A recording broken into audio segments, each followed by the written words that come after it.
What is going on, everybody? And welcome back to the Rambling Men Sports Podcast. It's just me again not again, but it's just me this week. First things first, got a lot to talk about. I'm sorry for the lack of content. I've been busy with this move back to Morgantown, finding a job. Just been busy with that. We've mostly done, World Cup stuff since the World Cup's going on. We've done some TV show stuff, movie stuff, but we haven't really done a show about sports topics for a while, other than the World Cup. So I'm trying to get back on that schedule. And then James was taking a hiatus until, I think he said at least August, unless I do a football show sometime this summer, which I'm not planning to at the moment. Then he'll be back. He's busy with work, and he essentially says he doesn't see the point. Hang on a sec. Sorry, that was news about the Boston Celtics. He basically says he doesn't want to do a show until he feels like it's worth it, and right now it's just slow. And he's right. It's slow with just baseball season going on. All we got is NBA free agency, stuff like that. So, like I said, it's been a long time since our last pure sports podcast, and not about just a one topic like our World Cup shows or our movies, podcasts, or TV shows, the Westworld one we did. But I'm going to do that this week. But first, I got a lot of topics to catch up on. I'm way, way behind. First thing is Golden State sweeping Cleveland to win the NBA Finals. The only thing honestly surprising about that is that Golden State swept them. I thought Cleveland would at least push it to 5, maybe 6, depending on the situation. But not surprising. Golden State wins 3 out of the 4 years. They're building a dynasty. We're going to get to more of them here in a minute when I talk about NBA free agency. But not much to talk about there. It was really a boring NBA Finals. I think I watched the first game, and then I don't think I watched the finals again during that series. Second is Deadpool 2 movie review. I've been meaning to do this for a while. This came out back in May, and I waited until James went to go see it so we could talk about it on the podcast. He meant to do it. Like I said, he meant to do it. He told me he was going to the movie theaters one weekend. He ended up not doing it. And then now that he's taking this hiatus, I'm just going to go ahead and come out. Deadpool 2, very good film. Just about as good as the first one. The humor and action, just as good as the first. The one kind of thing that's, and Steven Crowder talked about this on his podcast, the one thing about the jokes in the show that's kind of, at first it was funny, now it's like, we're not buying it, is the whole, how we don't, Deadpool saying we have no money from the studio. Deadpool 1 made millions of dollars, it was a huge hit. That joke doesn't work for the sequel. Whoever made that, is it Warner Brothers? I'm not sure.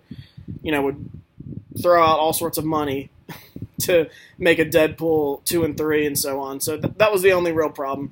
But yeah, the jokes were just as funny as the first. The action was still great. The X-Force was very funny. I wasn't enthusiastic about Deadpool coming up with his own X-Force, X-Men team. But that ended up being really funny and well done.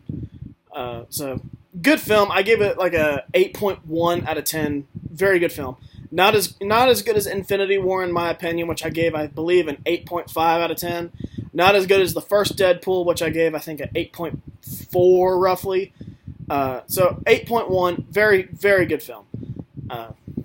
Looking forward to potentially a third one. I'm not sure, depending on how the second one ended. If you haven't seen it, it's hard to tell if there will be a sequel. I even think I heard Ryan Reynolds say he's not sure there will be a third one, but I think there will be. 3 just is a perfect way to round out the franchise. Just end with a trilogy and be done with it. Third, before I get into the big topics, the E3, I'm not even sure what you call it. It's like a con for gamers. It's this video game conference or some sort, and they basically reveal the biggest video games of the year at this conference.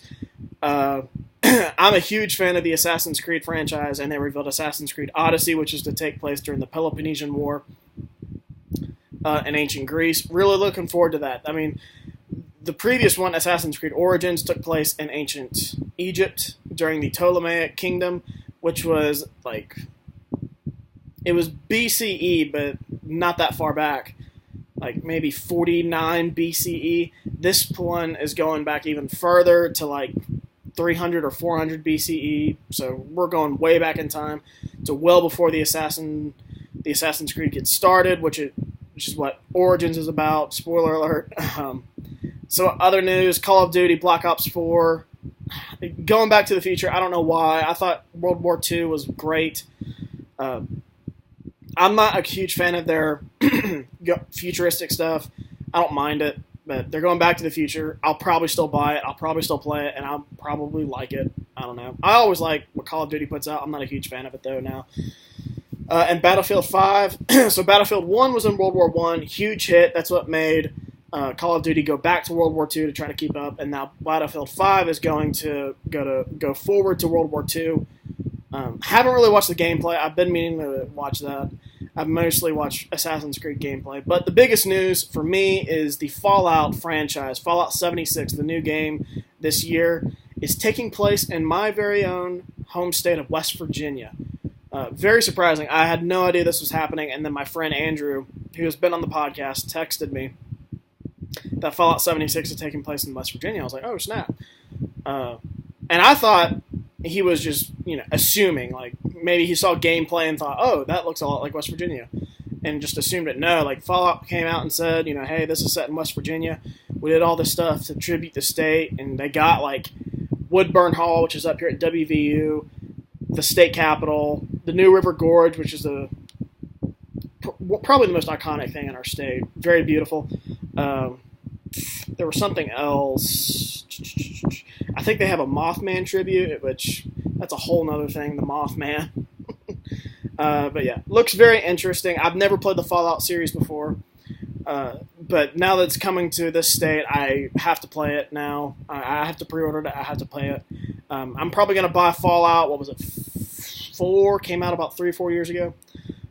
Probably play that just to get the feel of the game before Fallout 76 comes out. But a lot of good video games coming out, and I really wanted to talk about Fallout 76 since it's coming to our state, and so did James, but obviously James isn't here. And since I'm mentioning it, I might as well just throw in the other video games. But that's really it. That's kind of just the topics I really wanted to catch up on. But some of our recent news, I'm going to start things off with NBA free agency. So like I said, the finals just wrapped up. The draft, I should talk about the draft now that I think about it. So the draft just ended too. Let me pull that up on Wikipedia here. Just to give a breakdown of it real quick. DeAndre Ayton was the first pick. Not that surprising. I think he could... He's not Karl Anthony Towns. I think he could be. We'll see. Local kid from... I shouldn't say local kid. He's from the Bahamas. But went to Arizona, so he'll stay in Arizona and play with the Phoenix Suns, who had a big night during the draft. They drafted Andre Ayton, number 1. And then they traded away like a future draft pick and something else for Michael Bridges, who I really liked out of Villanova. A wing player. They needed a guy like him. So now they have 2 of the better players in the draft. Plus, they already got Devin Booker, and they're close to locking him up to a 5-year deal. They have Josh Jackson, who they drafted last year. Didn't perform well, but rookies tend to not do that in the NBA. Rounding out the rest of the top 10, Marvin Bagley III went to the Sacramento Kings. He is apparently tearing it up in the Summer League. Luka Doncic from Slovenia goes to the Dallas Mavericks. Jaren Jackson Jr. goes to the Memphis Grizzlies. Trae Young to the Dallas Mavericks. Dallas Mavericks drafted him, but traded to Atlanta. Really, the only one that surprised me in there was Trae Young going in the top 5. I remember hearing rumors after the regular season ended for college basketball that experts weren't sure that he'd even be a lottery pick. I'm not sure. I don't think I even had him going in the top 10. I might have, actually. But going top 5 was a huge shock. Other big picks in the top 10, Mohamed Bamba to the Magic. They're just loading up on size. Colin Sexton to the Cleveland Cavaliers. I think that's really interesting. I thought Sexton was a better player than Trae Young, and Cleveland needs a point guard. Too bad LeBron's out of town. Kevin Knox to the New York Knicks. I really like that pick. I remember when when Kentucky came to Morgantown and played in the Coliseum. I was at that game, and Kevin Knox went off, scored about 32 points, easily won the game for Kentucky. I was really impressed with him, and the fact he fell to 9, I think, is huge. Any other year, he might have been a top 3 pick, but I think this shows that how talented this class was. He fell to 9. Going to the Knicks, obviously a big brand. He could potentially, make them relevant with, what's his name? Kristaps Porzingis, if he's healthy. But yeah, Michael Bridges, so I'm not sure if that's how you pronounce his name. Michael Bridges, whichever, drafted by Philadelphia 76ers. And I thought that was huge. I texted James right after, and I said, 76ers got a good player.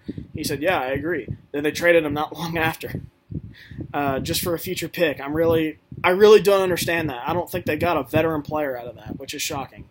I thought, maybe they got a nice veteran piece from the Suns, and they didn't. They just got a future first-round pick. I don't understand.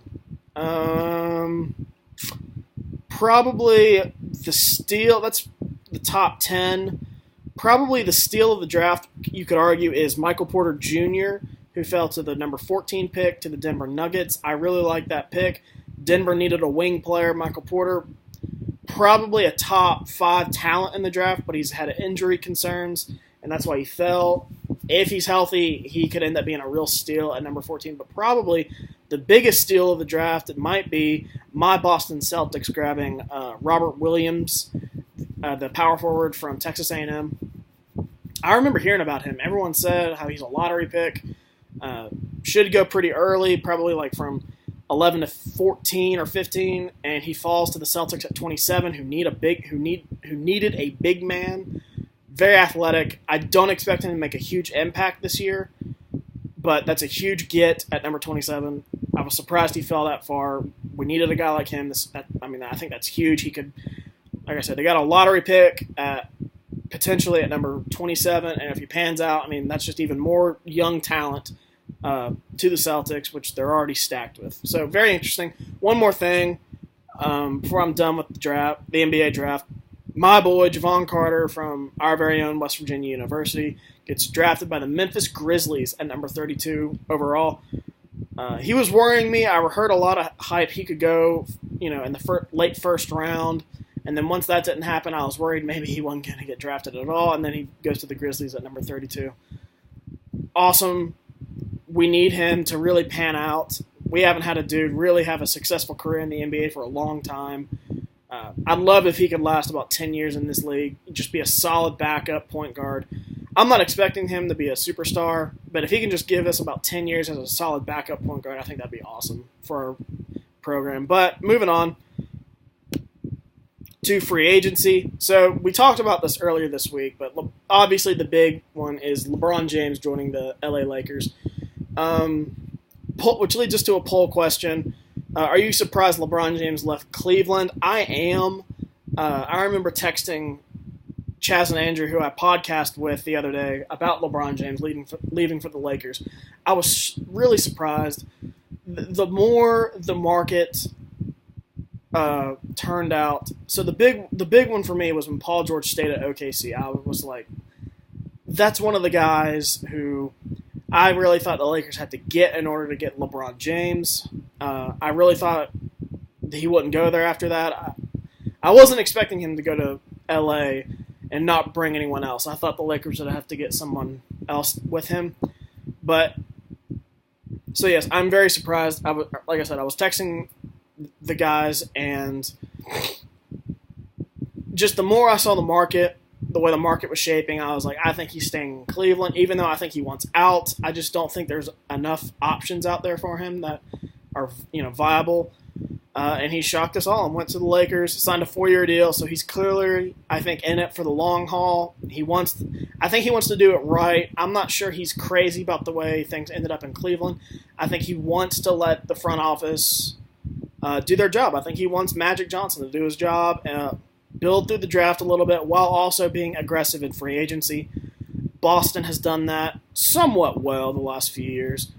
I could have used them to get more aggressive, but I think he's willing to let Magic Johnson run the show and just do his thing in the front office, and let's see where it goes. They're waiting for Golden State, and this is a good segue. They're waiting for Golden State to cool off, sizzle out, and this is a good segue because DeMarcus Cousins goes to the Golden State Warriors. A lot of people are freaking out over this. This gives them a complete starting five of all-star players: Steph Curry, Klay Thompson, Kevin Durant, Draymond Green, and now DeMarcus Cousins. And everyone's like, "Oh my gosh, this is so awful. How can they do this?" And everyone needs to settle down just a little bit. First of all, the Golden State Warriors really have one more championship run in them. And once this news broke, that was my response. They're just gearing up for one more run. I believe I've read where their luxury tax next year increases to $300 million. Let me look up I meant to do this beforehand, but let me look up their free agents next year. I'm pretty sure one of them is Klay Thompson, maybe Draymond Green as well.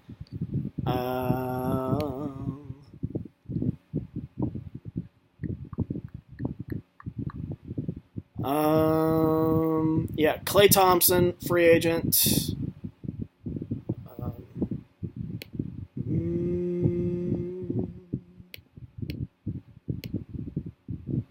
Trying to find it here on Spot Track. Okay, so Klay Thompson is a free agent next year. DeMarcus Cousins, who only signed a one-year deal, is a free agent, and I'm pretty sure I've heard Draymond Green has a opt-out. I believe I'm not 100% sure on that, but there's a very good chance. I think that's what it is. I think Golden State could cut maybe Draymond Green next year just to save some money. This is just, I think, Golden State's one last run. They're looking at it. Now that LeBron James has joined their conference, joined the West, I think they're like, okay, let's just make one roster addition. We're already better than the Lakers, but let's make one more to counter it. And they went out and got DeMarcus Cousins. He feels the need, and they're going to be great. They're likely going to win the championship again. So that's that. One thing, though, I think there are another two things. This could end up being really bad for the Warriors. DeMarcus Cousins is a cancer. He's never won on any team he's been on. I don't think he's made the postseason. I think New Orleans made the postseason last year, but he was hurt. They were better without him. He's just a cancer. He could end up working out. This could, like I said, there are two ways this could go. DeMarcus Cousins may end up working out. It's hard, I think, to not get along with Curry and Durant, Thompson, and all those guys. They've made it work. Maybe they could make Cousins make it work. This could work out. He needed a fresh start. What better way to go to a team, win a championship, get some references, be like, oh, hey, he was a great teammate. And then when he becomes a free agent next year, he gets big money, goes to a good team, blah, blah, blah. Or he remains or this could also go another way. He remains a cancer. Golden State suffers. They don't win the championship. It could go either way. I don't see a middle ground here that leads to a championship. Either he's going to fit in, and they're going to win it all, likely going to happen, or he's going to be a cancer. Golden State struggles. He doesn't fit. They trade him at the deadline. But if he's a cancer in the locker room, I'm not sure they win a championship. That's just my opinion.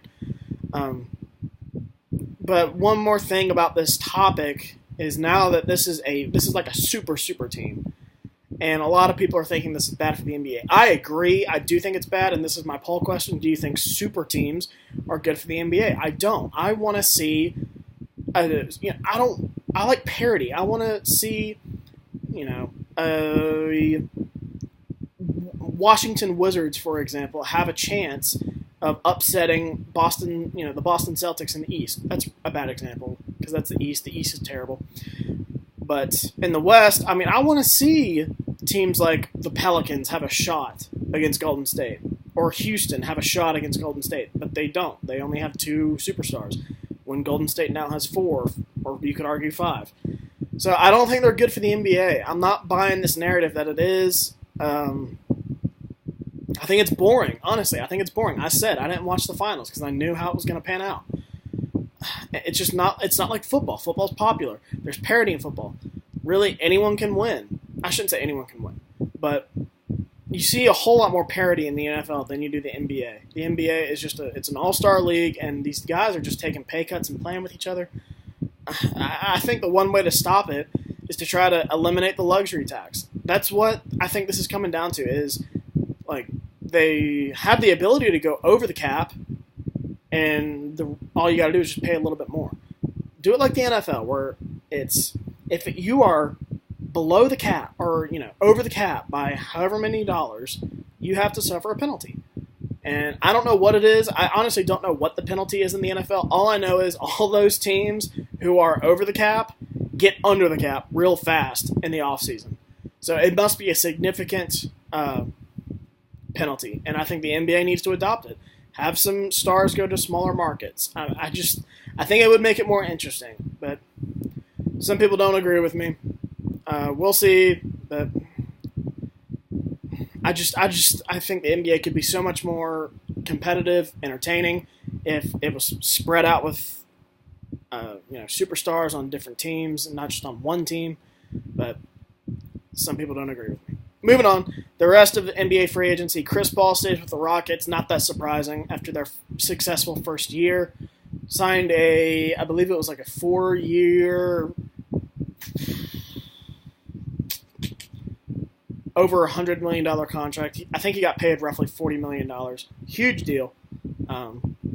Paul George stays with the Thunder. That was very surprising. I mean, we've heard for over a year how Paul George wants to be with the Lakers, how once he's done next year, it's a done deal he's going to the Lakers. That's all we've heard for over a year.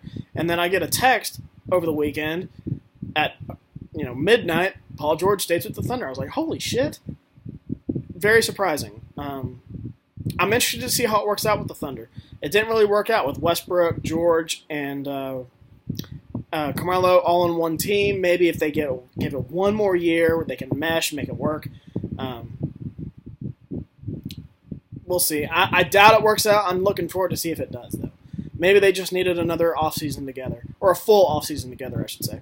And then another guy to keep an eye on, Kawhi Leonard. His status is still up in the air. He said a few weeks ago he wants out of San Antonio. And San Antonio has been shopping him around. Started with the Lakers. I really don't think Greg Popovich and the San Antonio front office wants to trade him to a team in the West. If they want something out of him, like for him though, if he really is gone after next year, which I believe he is a free agent next year. Let me look that up.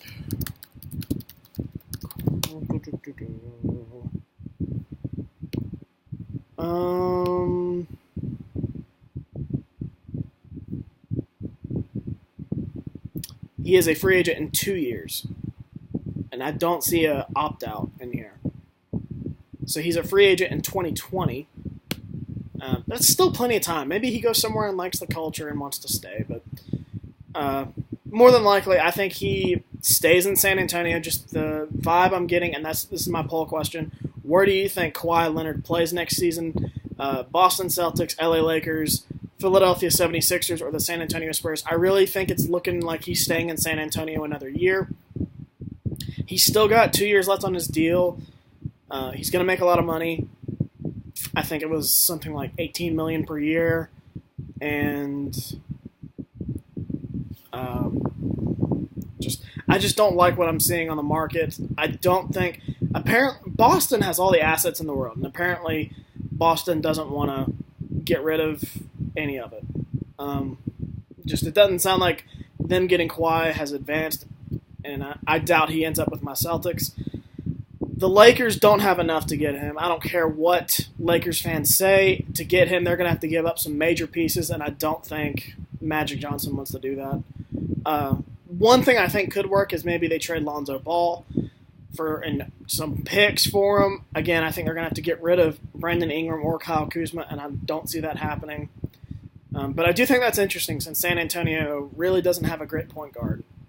But I don't think that's going to happen. I think they give Lonzo Ball another year to develop, and then maybe you trade him. Philadelphia could. They have assets. I do think that they traded away that pick and acquired they traded away Bridges in the draft and acquired a future first-round pick in order to try to flip that to get Kawhi. And it really sounds like that if he goes anywhere, it's sounding like it's going to be Philly. I just don't think it's going to happen. They have picks. They don't have players.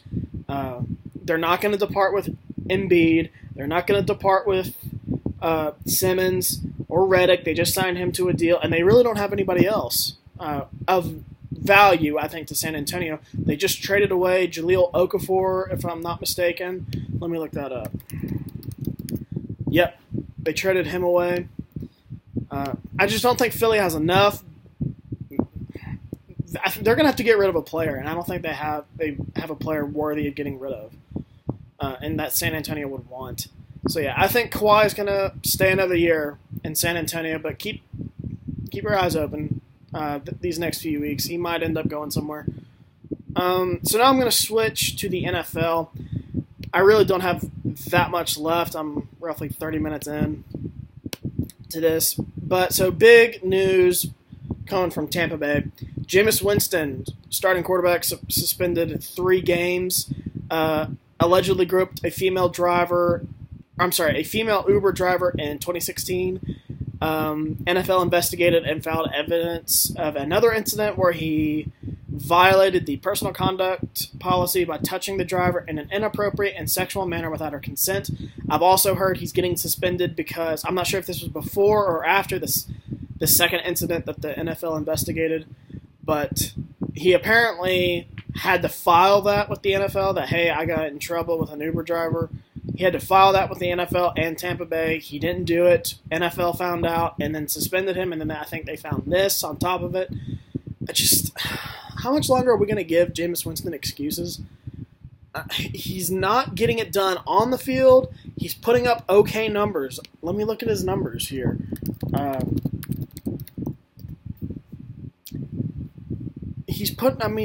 If I remember correctly, I don't think he's putting up that great of numbers. He's got a 60.8 completion percentage. I mean, if you're above 60, that's pretty good, but he's right up there on the dot at 60.8. He's thrown for... Let me just go here. He's thrown for 4,000 yards twice, and he didn't do it last year. And then last year he had 19 touchdowns, 11 interceptions after they made a lot of moves to try to help him by getting Deshaun Jackson. They drafted O.J. Howard, and then they signed Cameron Brate to a long-term extension. They drafted Chris Godwin. They got him pieces, and then they just drafted, what's his name? From USC, Ronald Jones II. We'll see how that works out. And he just hasn't got success. Their record is 6-10, 9-7, and 3-10 with him on the field. Like I said, his numbers aren't great. 69 touchdowns, 44 interceptions, 2.8. Is that right? No, that's not right. He has a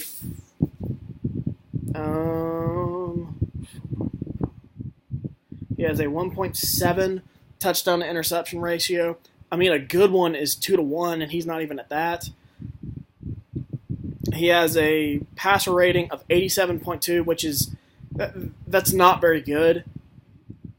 A passer rating above 95 is pretty good. That's pretty good. Above 100 is excellent, and he's at 87.2.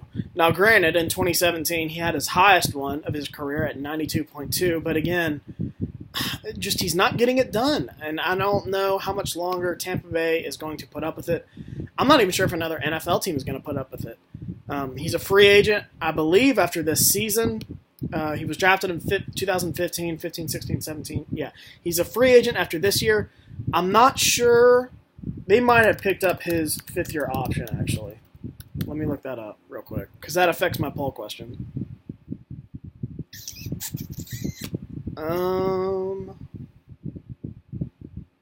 Give me a minute.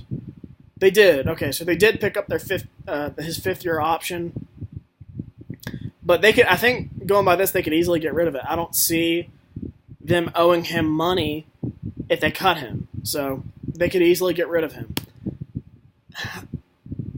So this is a big year for him. I mean, usually by year, my rule, and I shouldn't say my rule, a lot of people abide by this rule. By the end of year 2 for a young quarterback, generally what you see is what you're going to get. And just I think right now what you see from Jameis Winston on the field is what you're going to get. He's got issues off the field.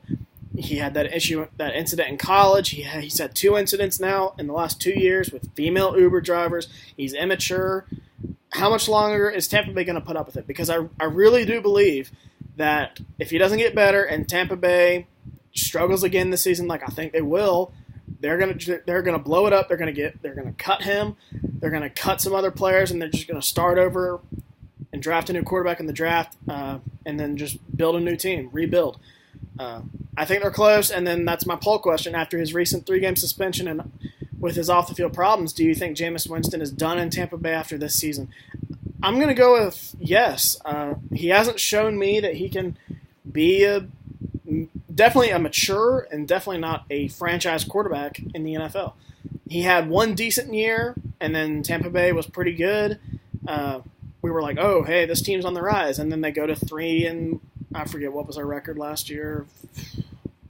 They had the 7th pick in the draft, so roughly 5-11, but 3-10 with him on the field. Just not looking good in Tampa Bay. And then you look at the rest of that division. Atlanta has got significantly better. The Saints have surpassed them and got significantly better. Carolina is still pretty good. I wouldn't say they've got better, but they're falling behind. And those are 3 other teams, for the most part, are getting better. And Tampa Bay seems to regress. And like I said, this is a telling year. If he doesn't put it together, if they don't make, I think if they don't make the playoffs, they're going to start over. This roster is good enough to make the playoffs. It's better than a lot of rosters in the NFL. It's definitely better than my Green Bay Packers roster, and it's not getting it done. So we'll see. I'm looking forward to what happened because this team looked really good on Hard Knocks last year, and then disappointed. Maybe it was the Hard Knocks distraction that hurt them, but we'll see this year. I don't think Dirk Koetter is much of a head coach, though, and I would expect Tampa Bay to struggle this season. More NFL news. Zach Martin of the Dallas Cowboys, offensive lineman, signs a 6-year, $84 million contract extension. That's big. I mean, that's, I think, $14 million per year. That's borderline quarterback money. I think that's what Tom Brady makes, and that's cheap for quarterbacks. Incredibly cheap, as a matter of fact. And Dallas just signed him. And in my opinion, he is worth every penny. He has. Let me look it up. I believe he's made the Pro Bowl every year since he was drafted. So he was drafted in 2014. So he's been in the league 4 seasons. He's been a Pro Bowler every single season. He's been a first-team All-Pro twice. He's been a second-team All-Pro twice. So every year he's made the Pro Bowl and he's made an All-Pro team. He's a special offensive lineman, and Dallas has done an excellent job of building that offensive line to one of the best in the league, and he is, one, in my opinion, probably the anchor. He's 100% worth $14 million per year. I don't care what anyone says. I would 100% pay Zach Martin that amount of money because I think it really benefits Dak Prescott, the quarterback, and the run game, definitely. Not much to say about that. Special player, good for him for getting his money, and I think he's worth it. I would pay an offensive lineman that much, especially one of his caliber, because that's a rare talent, and Dallas is fortunate to have him. Another topic that's kind of old, but I still want to touch on it, is Andrew Luck threw a football at training camp. So this is a big deal because Andrew Luck has had shoulder surgery, I think, the last 2 years. He didn't come back last year. Didn't even play at all last year. So a lot of eyes are on him, and he goes to training camp. They get a new coaching staff. I think he's excited. He comes out and starts throwing the ball. I love it. I'm really looking forward to Andrew Luck this season. I hope he plays. I hope he balls out. But one of the things about that video that surfaced on Twitter, that is that it wasn't an NFL-sized ball. That isn't a huge deal. I mean, he is coming off an injury, a pretty significant injury, I should say. So you probably don't want him to go right out there. Very first thing he does is throw a regulation-sized ball. Maybe, I'm not a doctor, but in my opinion, I think you would want to ease him into it. So get a smaller-sized ball, high school-sized ball, and sling it around, see how it feels. I'm looking forward to it. I got a poll question here. Do you think Andrew Luck is going to be back to his old form this season? Gosh, this is hard to say. I love Andrew Luck. I'm really cheering for him. His dad is from here at WVU, played here, went to school here. I think even Andrew Luck's a huge WVU fan. I love the Luck family. But I have to say no, I'm not sure he'll be back to his old form. I think he'll be better than people think. I think a lot of people are overreacting to this injury. Number one, I don't think people realize the advances in modern medicine. My brother tore his ACL and was cleared to play. He tore it in, I think, beginning of May. He was cleared to play by October. He didn't go back to play because it was kind of not worth it at the time. Just why play? Why get back and risk injury again just to play a month? But that's 5 months, and that's the most significant injury that you could have as a football player. And he did. I mean, it's his throwing shoulder, but I mean, guys have come back from worse. Look at Drew Brees, and Drew Brees, you could argue, has been better than what he was before his shoulder surgery. But no, I don't think he'll be back to his old form. I do think he'll be better than people think. But I'm not sure he's going to be the Andrew Luck from a few years ago that was a MVP candidate. I'd give it another year. But I'm really looking forward to watching him. Definitely this preseason I'll be watching him just to see how that arm looks. We haven't seen it in a while. And I want to watch the Colts in general. I think that's a team that could be interesting this season. So I'm down to my last topic here. I've flown through this. It's different when it's just me, and I hate doing it when it's just me. But I've taken more time on this than I thought. So my last comment here is college football. My last topic, is college football.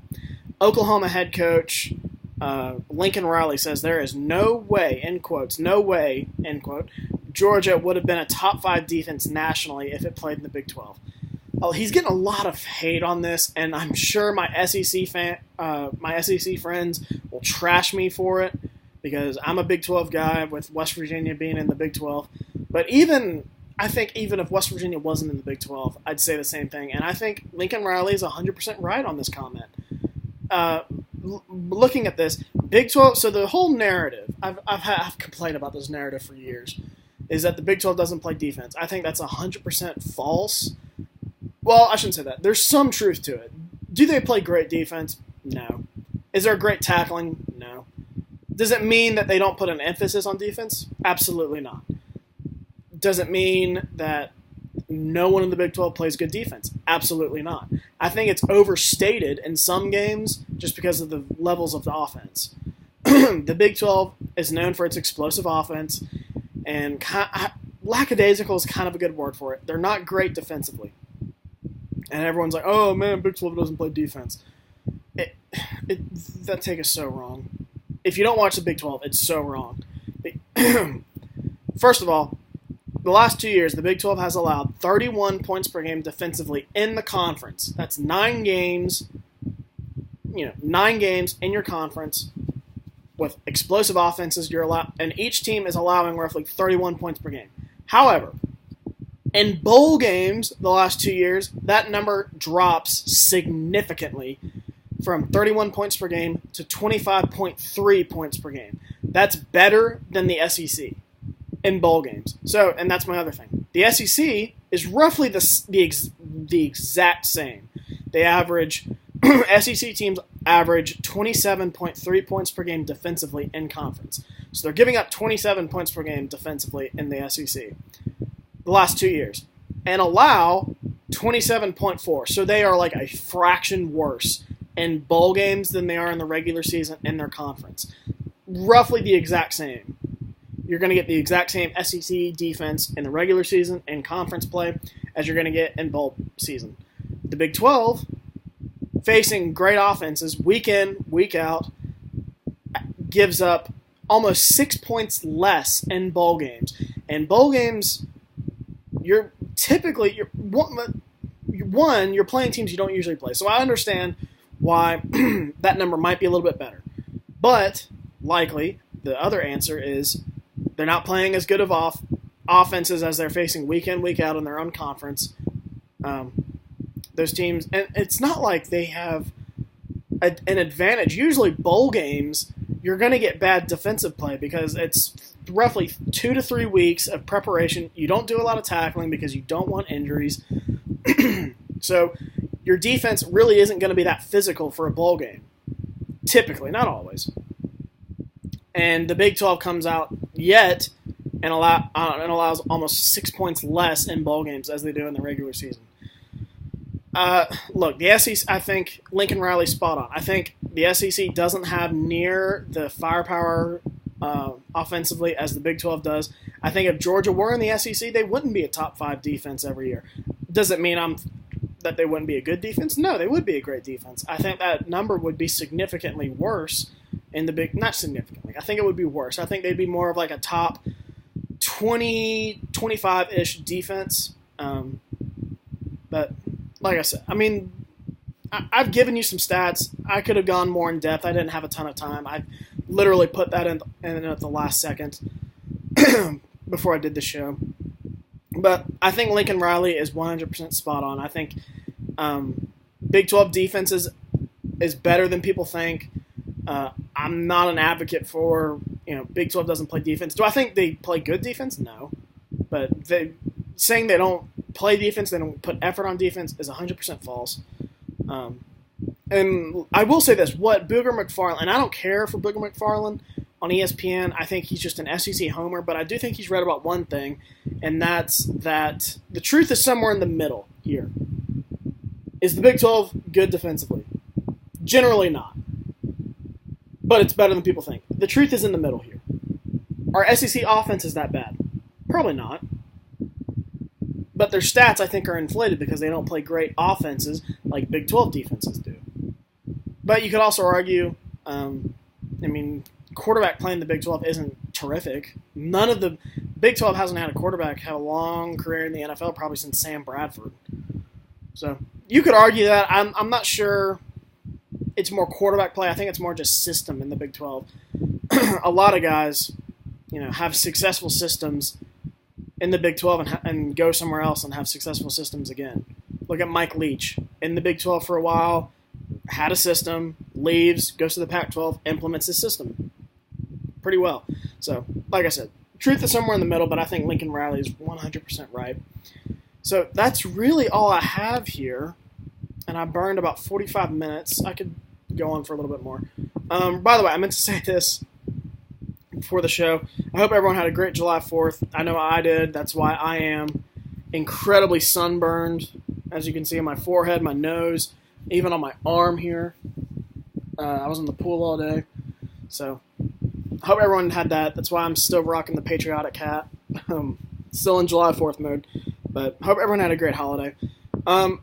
As for the rest of the show, I'm not going to recap poll questions just because some of them are so outdated, it's just not even worth it. But I'll post these poll questions, and hopefully I'll have the next video in a timely manner. Final thoughts. I really don't have many final thoughts. I don't really know what's going on. Right now I've been more focused on getting a job, which I have. So we'll see. I really hope it doesn't slow down our content. I still ought to be able to do once a week podcasts. The final thoughts, I'm looking at stuff on Twitter. I don't really see anything noteworthy. Let me try ESPN. Um, yeah, I'm not seeing anything. So I'm just gonna move on. Like I said, I had a lot of topics to discuss, and I didn't want to take up too much time. I meant to even have a co-host. I sent a lot of messages out to people. No one really wanted to either couldn't get on or wouldn't get on. I'm talking to you, my good friend Taylor Mason, who texted me weeks ago about wanting to come back on the show. I've texted him since, and he's either been too busy or he's too lazy or I don't know what's going on. Makes me mad. But yeah, I meant to do a co-host in this video. Like y'all know, I hate doing this alone. But maybe next week I'll have a co-host. I know next week we are definitely doing a baseball show. I'm going to have my friend Steven back on for that. And we are going to recap the All-Star ballot rosters, which will be revealed, I think, Sunday night this weekend. We'll recap those. We'll do biggest snubs from the All-Star game. We'll even preview the All-Star game. We'll probably give it a few days and wait and see what the Home Run Derby looks like, and we'll probably preview that. And also, of course, talk about the first half of the regular season coming to a close and what could happen the second half of the season, and then preview the trade deadline. Going to be a lot of stuff to talk about baseball, since that's the only sport going on right now, other than the World Cup. But yeah, so that's another thing. I didn't have any World Cup stuff. I'm going to do that exclusively through those videos with my friend Nodder. I think it's better if we do it that way. Well, I originally did that because James doesn't know soccer, and he didn't want to come on. He didn't want to come on the show just to talk soccer, so I just did it on my own with Nodder. And then now, since James is not doing that, I might include it, but I'm likely not going to, just for the sake of continuity. But that's kind of it for this week. Not a lot to discuss. Like I said, baseball podcast next week. Probably another regular show next week. I'm going to try to get y'all more content to make up for the last few weeks not being that great. But anyway, I'll log out. Y'all have a good weekend. Be safe. See you next week.